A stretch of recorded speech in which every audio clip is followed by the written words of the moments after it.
This solo is peak 80s ballad. It's got some flash, but most importantly, it's got melody and feel. That's why it rules. Rules!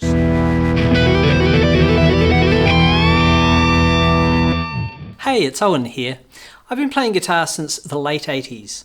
Originals gigs, tribute band gigs, hundreds of covers gigs, but in all that time, I've never learnt entire solos note for note. So I'm fixing that now by learning the solos that really matter to me. This series is called Solos That Rule. In each episode, I take a solo that I love, play it, pull it apart and see why it works. Whether it's the tone, the phrasing, or all those little details that you can miss at full speed.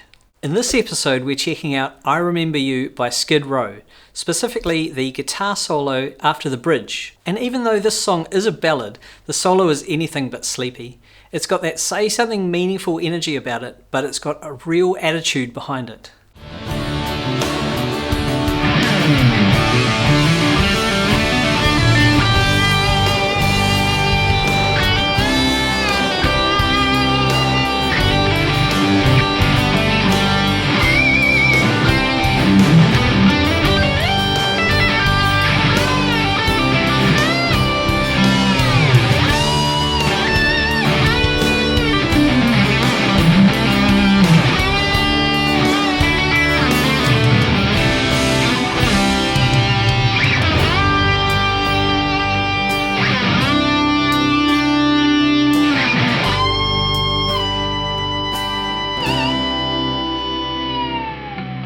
I used to play in a covers band, and one night we thought, let's just chuck in I Remember You by Skid Row. That'd be pretty easy, just a G, C-add 9, D basic thing. And I thought, yeah, I'll be fine. I know that pedal point lick, so nobody will know the difference. And once those stage nerves kicked in, I just ended up minor pentatonicking the heck out of that poor song. Maximum disrespect. Yeah, it sounded mad disrespectful. But I did play that pedal point lick, so technically I was adjacent to the solo, I guess. These days, I just get to listen to it and enjoy it, which is great because there is some ridiculously cool stuff going on in there. So why does this solo rule? First of all, it serves the song. Even though this solo has its own fan base on the internet, it still fits perfectly in the song. Having to come up with a solo line which complements Sebastian Bach's singing would be quite daunting, I would expect, but this solo does just that. It's almost like it takes over as another vocal line, which is exactly what a guitar solo in a ballad needs to be. Secondly, it's got phrasing in spades. There are some fast bits in the solo, but it's where the notes sit, how long they ring out for, and where it's given room to breathe when it really needs to. Thirdly, the technical parts are executed to perfection, and there's a real attitude to the way that they're played. The bends all hit their target, the pinch harmonics are incredible, and the vibrato does a lot of heavy lifting. Like I said before, it basically takes over as the singer. The start of the solo is all about the build-up. It's not trying to win the Olympics, but it's saying, let's get this thing started.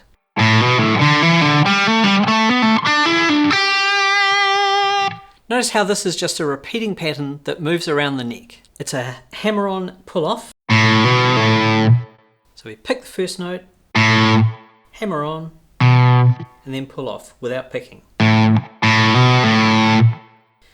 we just move it around the neck.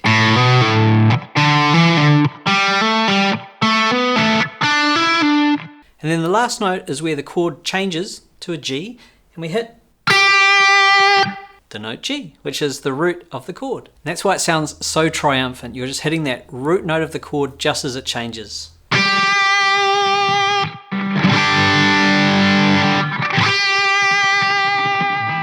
The next part I want to talk about is one of my favourite guitar licks of all time. This is the guitar lick that I play in a guitar shop when I want to look over another guitarist and get the guitar player nod.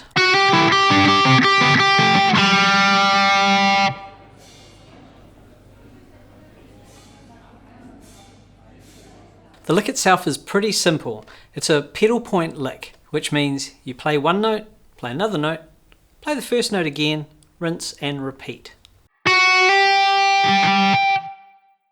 So that note there is your pedal note that you're going to be repeating.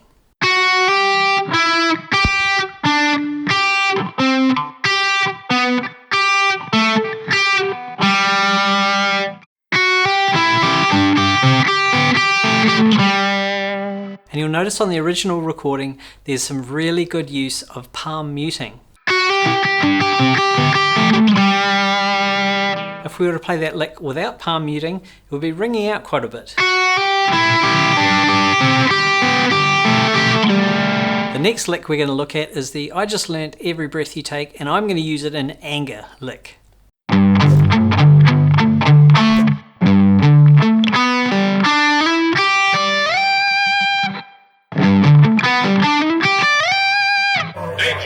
Okay, so if you aren't used to stretching your fretting hand fingers this far, or you haven't warmed up, take this really slow. I'm not a doctor, but you could do some damage if you just rush into this. Be careful out there. Be careful out there. There are about 12 other parts of the solo that I could talk about, but I know you're busy and I want us to remain friends, so let's just skip right to the end with the whammy bar scoops.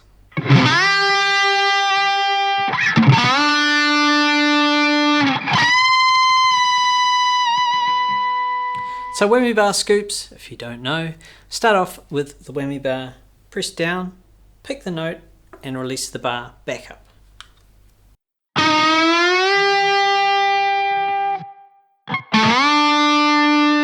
An important thing to remember here is you want to mute out the other strings. So fretting that 12th fret on the 3rd string there, and then rest your first finger across all the rest of them, so it only rings out that one note. Now you thought I was going to talk about it, didn't you? All that's basically happening here is muting those strings out. There's nothing too fancy going on.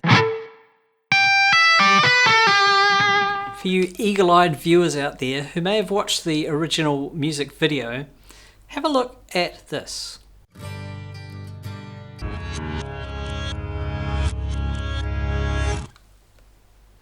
Yeah, that's only an 11 string. So who played the solo on the original record? Well, it was Scotty Hill, one of the 2 guitarists from Skid Row, the other of course being Dave Snake Sabo, who was, interestingly enough, the original guitarist for Bon Jovi. How do I go about getting a nickname as cool as Snake? Fanny Schmeller. So what was the gear used on the original recording of this song? Tone-wise, if I had to take a guess, I'd say it's that ADA MP1 preamp that so many albums of the time used. The guitar used was a Jackson with a Floyd Rose tremolo and a single Seymour Duncan JB humbucker in the bridge position. Simple but very, very effective. As for me, today I'm playing my Charvel San Dimas. It's got bare knuckle crawler pickups, which are amazing. And my amp today is an ADA MP1 plugin that I'm trying out, just to see how close I can get to that original sound. Let me know in the comments how I did, if I'm in the ballpark or if I'm way out in the car park. That's why the solo in I Remember You rules. It serves the song, it's got amazing phrasing, and it's technical, but it's got great attitude. If you've got a solo that you think rules, drop it in the comments below and you may see it in an upcoming episode. And if you did enjoy this, subscribe for more solos that rule.